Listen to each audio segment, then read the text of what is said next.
on who you're talking about. But for the most part, we're going to take care of our people. There are some people that really don't deserve to be taken care of, and we'll take care of them in a different way. Okay? Thank you. Mr. President, in your opinion, why has Canada and the United States failed to reach an agreement up until now? Well, it's a complicated agreement, more complicated maybe than any other agreement we have on trade, because, you know, we have natural conflict. We also have mutual love. You know, we have great love for each other. I love this. I love Canada and the people of Canada, and Mark feels the same way about here. The problem we have is that they want a car company and I want a car company, meaning the U.S. wants a car company, and they want steel and we want steel. And, you know, so in other countries they're very far away, and there's no problem. You can compete and you can do. We don't like to compete because we sort of hurt each other when we compete, and so we have a natural conflict. It's a natural business conflict. Nothing wrong with it, and I think we've come a long way over the last few months, actually, in terms of that relationship. So when it comes to trade, the United States was always giving everything. They gave everything to Canada. They would, you know, let car companies leave here and go to Canada. But that hurts the United States. And, you know, other presidents didn't see that. They weren't business-oriented. They might have been good politicians in some cases, not in all cases. They were bad at both. But it's a very natural conflict, and it's something that we're working out. Mr. President, Canada has offered a lot of compromise this summer. Are you willing today to offer some compromise to Canada, maybe on steel, on aluminum? Well, we've made compromise, and we've made some compromise even on steel.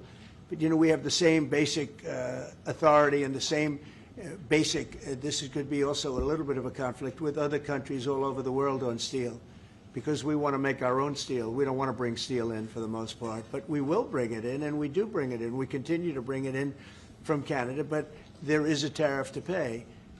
And I think that would be a normal thing to say, but we've come a long way. I think, Howard, we can truly say. Do you want to make a comment on that? Well, I think the opportunity to work together, but as you said, there's conflict. You know, why do we make cars in Canada? You've called that out, and you've addressed that. So there are places we should work together, and there are places that we have natural conflict. It's a tough situation because we want to make our cars here. At the same time, we want Canada to do well making cars. So we're working on formulas, and I think we'll get there. Canadians are refusing to go to the U.S. The numbers are down like 23% in the first 7 months of the year. What do you say to Canadians that don't want to go to the U.S. now because of your 51st state talk, because of the trade war, the tariffs? Yeah. Well, I understand it. Look, I understand that, and Americans don't want to buy cars that are made in Canada, you know. I mean, we have the same conflict. So there isn't, it's something that will get worked out.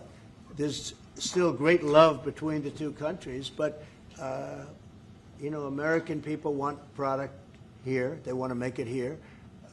Detroit was emptied out and moved to Canada, moved to Mexico, moved to other places, not just Canada. And now they're all moving back, you know, they're moving back. We have, right now, I was just telling Mark, we have 17 trillion, but it's really much higher. That was as of a couple of months ago. Yeah. We have over $17 trillion being invested now in the United States. As an example, Biden, he was the worst president we've ever had, but they had less than $1 trillion in 4 years. We have more than 17 trillion in 8 months. 8 months. And I think that number is going to be $21, $22 trillion. There's never been anything like that in the history of the world for any country, not even close. You know, if you did 1 trillion in a year, that's pretty good. We're going to do over 20.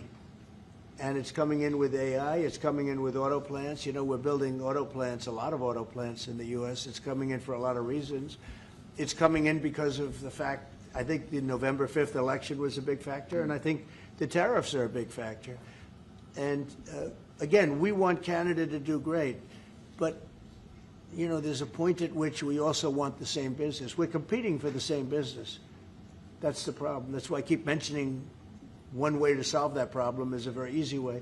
But we're competing for the same business. He wants to make cars, we want to make cars, and we're in competition. And the advantage we have is we have this massive market. So it's a, you know, it's quite an advantage.